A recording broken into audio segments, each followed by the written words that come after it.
నమస్తే. ప్రస్తుతం మనతో ఉన్నారు ప్రముఖ ఆధ్యాత్మికవేత్త, ప్రముఖ జ్యోతిష వాస్తు పండితులు తిరుపతి అవధానిమూర్తి గారు ఉన్నారు. వారితో మాట్లాడదాం. నమస్కారం గురుగారు. ఓం శ్రీ మహాగణాధిపతయే నమః. గురుగారు, ఇప్పుడు మనకి ఈ 2 రోజుల్లో ధనుర్మాసం అనేది స్టార్ట్ అవుతుంది కదండి. అసలు ఆ మాసంలో ఎవరిని పూజిస్తే మంచిది? అసలు విశిష్టత ఏంటండి? ధనస్సు. ఒక మాట అడుగుతాను, మిమ్మల్ని కాదు చాలా మందిని అడుగుతున్నాను అనుకుందాము.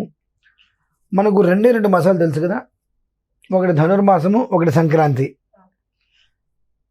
మరి సంక్రాంతి వస్తుంది, ధనుర్మాసం వస్తుందంటే మిగిలినవన్నీ ఏమైనట్టు అంటే, మనకు ప్రతి మాసములో కూడా 13, 14, 15, 14, 15, 16 ఈ తారీఖులలో సంక్రమణం వస్తూనే ఉంటుందమ్మా.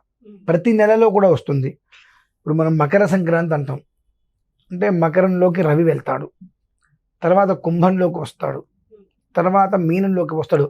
అలా సర్కిల్ లాగా తిరుగుతూ మళ్ళీ ఇప్పుడు రేపు ఇంకో 3 రోజుల్లో ధనస్సులోకి వస్తున్నాడు ఆయన. అందువల్ల ధనుర్మాసము అంటూ ఉంటాము. అయితే అసలు ధనుర్మాసం ఏం చేద్దంటే, విష్ణోరరాటమసి విష్ణో పృష్ఠమసి విష్ణో స్న్యప్త్రేస్థో విష్ణోస్యూరసి విష్ణోర్ధ్రువమసి వైష్ణవమసి విష్ణవేత్వా. విష్ణుమూర్తికి చాలా ప్రీతికరమైనది. ప్రతి వైష్ణవాలయంలోనూ కూడా చాలా అద్భుతంగా నడుస్తూ ఉంటుంది. తిరుప్పావై అని చెప్పి ఉదయం 7 గంటలకల్లా అయిపోతుందమ్మా. తెల్లవారుజామున 4 గంటలకు స్నానం చేసేస్తారు, తిరుప్పావై ప్రారంభం చేస్తారు, పులగం నివేదన పెడతారు, బాలభోగ నివేదన పెట్టేస్తారు స్వామివారికి. ప్రతి వైష్ణవాలయం కూడా ఈ 1 రోజుల పాటు హరినామస్మరణ మారుమోగుతూ ఉంటుంది. కార్తీక మాసం ఎలా అయితే ఉందో మనకు, అలానే హరినామస్మరణ మారుమోగుతూ ఉంటుంది.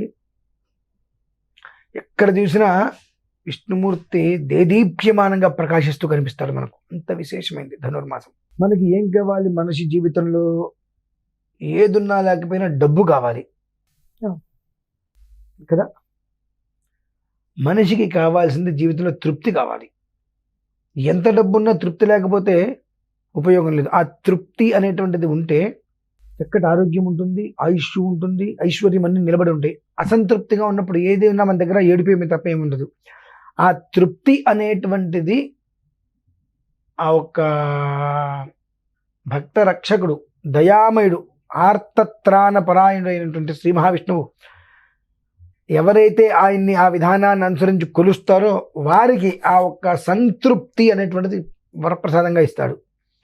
ఐశ్వర్యాన్ని ఇవ్వక్కర్లేదు, ఆరోగ్యాన్ని ఇవ్వక్కర్లేదు, ఆయుష్ని ఇవ్వక్కర్లేదు, సంతృప్తికరమైన జీవితాన్ని ఇస్తాడు.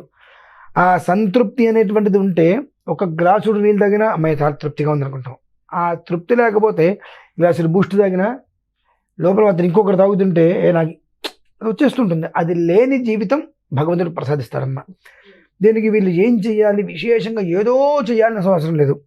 శాంతాకారం భుజగశయనం పద్మనాభం సురేశం విశ్వాకారం గగన సదృశం మేఘవర్ణం శుభాంగం లక్ష్మీకాంతం కమలనయనం యోగి హృద్యానగమ్యం వందే విష్ణుం భవభయహరం సర్వలోకైకనాథం.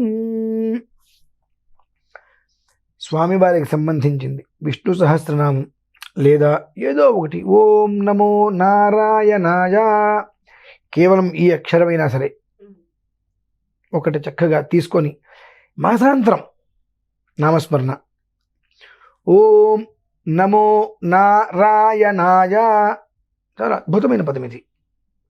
ఓం నమో నారాయణాయేతి మంత్రోపాసకః వైకుంఠ భువన లోకం గమిష్యతి. ఈ ఓం నమో నారాయణాయ అనేటువంటి మంత్రాన్ని ఉపాసన చేస్తూ ఉంటే వైకుంఠ లోకానికి వెళ్తారనేటువంటిది కూడా ఉపనిషత్తులో, నారాయణ ఉపనిషత్తులోనే చెప్పబడి ఉంది. ప్రత్యేకంగా మనం ఏమో చెప్పవలసిన అవసరం లేదు దానికి. ఇంకా ఆ నారాయణ ఉపనిషత్తులో ఉండేటువంటి ఓం నమో నారాయణాయ లేదు.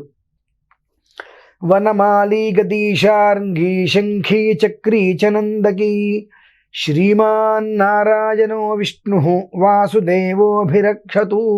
కనీసం ఏదో ఒకటి విష్ణు స్మరణ చేసుకుంటూ సాయంత్రం గోధూలిగా సమయం అంటే 5:30 సమయంలో సూర్యుడు అస్తమిస్తుండగా ఇంటి ముందు జ్యోతిదీపారాధన చేయాలమ్మా. సూర్యుడు అస్తమిస్తుండగా సూర్యుడు ఇంకా అస్తమించకుండానే ఇంట్లో జ్యోతి అనేటువంటిది ఇలా రావాలి. 10 నిమిషాలు ముందు పెట్టినా వచ్చే నష్టమేం లేదు. సూర్యాస్తమైన తర్వాత దీపారాధన పెట్టడం కాకుండా సూర్యాస్తమానానికన్నా ముందే జ్యోతి ఎవరైతే వెలిగిస్తారో ఆ ఇంట్లో శ్రీ మహావిష్ణువు లక్ష్మీ సమేతుడై నట్టింట్లో తిష్ట వేసి కూర్చుంటాడు. ఇక మీరు పొమ్మన్నా పోడు ఆయన. ఎందుకుని పోడు?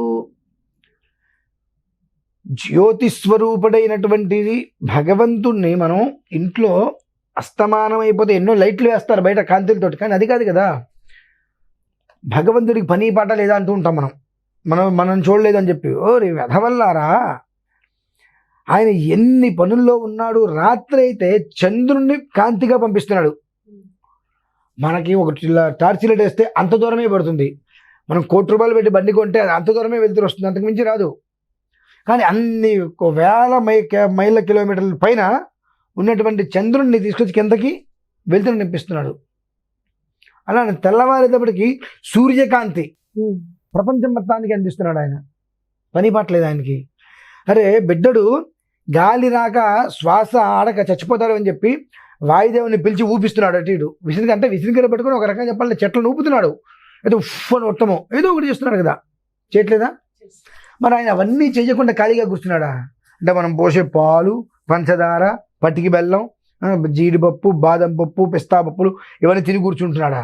కాదు కదా.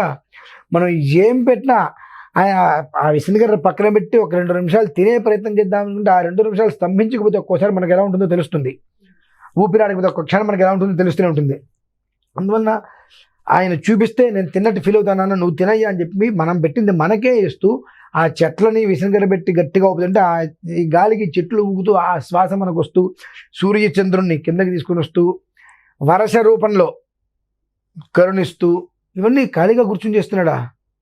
ఏం లేదు కదా. అన్నీ ఆయన చేసుకుంటూ వస్తుండే ఏదో ఒక రూపంలో మనిషికి. అవన్నీ మనం గుర్తించాం. కేవలము ఒక మార్గశిర మాసంలో విష్ణుమూర్తికి సంబంధించినటువంటి మంత్రం ఏదైనా, ఓం నమో నారాయణాయ లేదా విష్ణు సహస్రనామం, ఏదో ఒక మంత్రం విష్ణుమూర్తి వారిని తరించుకుంటూ సంధ్యా సమయంలో అస్తమానాత్ పూర్వం అంటే అస్తమానానికన్నా ముందు ఒక దీపం పెట్టమనండి. చక్కగా దీపం పెట్టి దీపానికి కింద ముగ్గు వేయాలి. కాకపోతే బియ్య పిండితోటి ముగ్గు వేసి దీపం పెట్టి 2 అక్షతలు అందులో వేసి ఒక పండు పుష్పం అక్కడ పెట్టేసామండి. అది పంచదార, చిన్న ఆకులో పంచదార పెట్టి ఇంకా శ్రేష్కరం అంటే పిపీలిక దయ, పిపీలికములు అంటే చీమలు. అవి ఆ ముగ్గున్న పంచదార తినడానికి వచ్చి తిని వెళ్తాయి కాబట్టి అవి ఆశీర్వదిస్తాయి చక్కగా. కాబట్టి ఆ దీపాన్ని అక్కడ పెట్టి ఆ ముగ్గు దగ్గర ఒక తమలపాకు ఏదైనా వేసి పట్టికి వెళ్ళము పంచదార పెట్టి నమస్కారం చేసుకుంటే ఆ చీమలు వచ్చే మొత్తం విత్తనేసేసి ఆశీర్వదించి వెళ్ళిపోతాయి.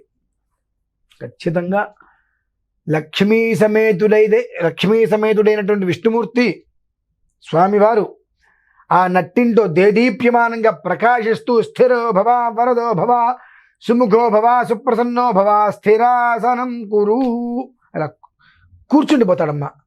ఆయన అక్కడ కూర్చున్నాడు అంటే ఆ వాతావరణం అంతయు కూడా ఎప్పుడూ కూడా సుగంధ పరిమళ ద్రవ్యంతో మంచి సువాసనలు వస్తూ ఇల్లంతా కూడా దేదీప్యమానంగా ప్రకాశిస్తూ దేనికి కూడా లోటు లేకుండా తృప్తికరమైనటువంటి జీవితం ఆ కుటుంబానికి భగవంతుడు రూపంలో ఇస్తాడమ్మా.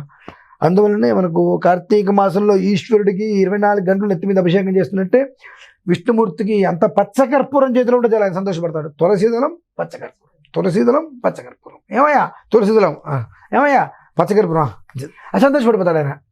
అలంకార ప్రియో విష్ణు అభిషేక ప్రియ శివ అంటే అలంకారంగా విశేషంగా ఆయనకి ఇష్టమైన తులసి, పచ్చకర్పూరం ఆ 2 పెట్టుకో. నీకు ఇంకా ఏదన్నా నువ్వు కోరుకుంటున్నావు, ఏవో ఇబ్బందులు ఉన్నాయి, ఏం చేస్తావు? ఇలాచి దండ కట్టుకో చక్కగా. ఒక 108 ఇలాచీలు తీసుకో దండగట్టు, ఇంకో 108 ఇలాచీలు తీసుకో, ఇంకో 108 ఇలాచీలు తీసుకో. అలా ఒక 10-15 ఇలాచీలు తీసుకొని వరుసగా దండగట్టు పెట్టి వాటిని ఒకదానికి ఒకటి గుచ్చి తిప్పుకో చక్కగా. ఒక దండలాగా ఇలాచి దండ అవుతుంది. ఆ దండను స్వామివారి మెడలో పచ్చకర్పూరం దానికి వేసి వెయ్యి. ఇంకా నీకు ఇష్టం ఉంది చేద్దామని చెప్పి జాపత్రి దొరుకుతుంది. ఆ జాపత్రిని కూడా ఈ ఇలాచీల మధ్యలో పెట్టి స్వామివారికి. అసలు ఆయన నువ్వు అడగక్కర్లేదమ్మా, నీకు ఏది కావాలో అది ఇచ్చేస్తాడు ఆయన. తీసుకున్నాయన అంటే ఆయన దేనికి తృప్తి పడుతున్నాడు? నువ్వు పెట్టే పులిహోరకో దద్దోజనాడుకో ఆయన తృప్తి పడట్లా, ఆ సువాసనలతో మైమరిచిపోతున్నాడు ఆయన. పరిపూర్ణంగా ఆ సుగంధ పరిమళ ద్రవ్యాలు ఈ సెంట్లు కొట్టకుండా అందులో అక్కడే కలుపుతుంటారు. అట్లా కాకుండా జాజికాయి, జాపత్రి, కర్పూరం, అగరు, గోరోజనం, కస్తూరి, ఇలాచి ఇటువంటివి, పచ్చకర్పూరం, వీటితో నువ్వు ఏదైనా చేసి భగవంతుడికి పెడుతూ ఉంటే ఆయన చాలా ఆశ్చర్యంగా అపరిమితంగా ఆనందపడిపోయి నన్ను ఇంత నేను ఇంత సంతోషపెట్టడానికి కారకుడు ఎవడు? వాడు కారకుడు. కాబట్టి వాడికి ఈ రోజు నుంచి తృప్తికరమైన జీవితం నేను ఇస్తున్నానని వేస్తాడు. తప్పని అనేస్తాడు. అట్లా అయిపోయింది. ఆ కంచి వాడి జీవితం మొదలవుతుందమ్మా. అది ధనుర్మాసంలో ప్రధానంగా ఎన్నో రకాలు ఉన్నాయి, కానీ ప్రధానంగా ప్రతి ఇంట్లోనూ కూడా ఆ పచ్చకర్పూరంతో స్వామివారికి చేయగలిగేటువంటి 5 నిమిషాలు అర్చన చేసినా ఆ కుటుంబాన్ని తృప్తిగా ఉండేట్టుగా ఆయన ఆశీర్వదిస్తాడు. అది విషయం. చాలా చక్కగా తెలియసే గురుగారు, ధన్యవాదాలు. చూసారు కదండి ధనుర్మాసం యొక్క విశిష్టత. అలానే ఆ మాసంలో విష్ణుమూర్తికి ఏ విధంగా ఆరాధన చేయాలి గురుగారు మాటల్లో మనకి తెలియజేశారు కదా. అలానే మీ జాతకానికి సంబంధించి కానీ మీ ఇంటి వ్యాపార వాస్తుకు సంబంధించి ఎలాంటి విషయాలైనా మీరు తెలుసుకోవాలనుకుంటే స్క్రీన్ మీద కనిపిస్తున్న నెంబర్కి కాల్ చేసి గురుగారిని సంప్రదించవచ్చు.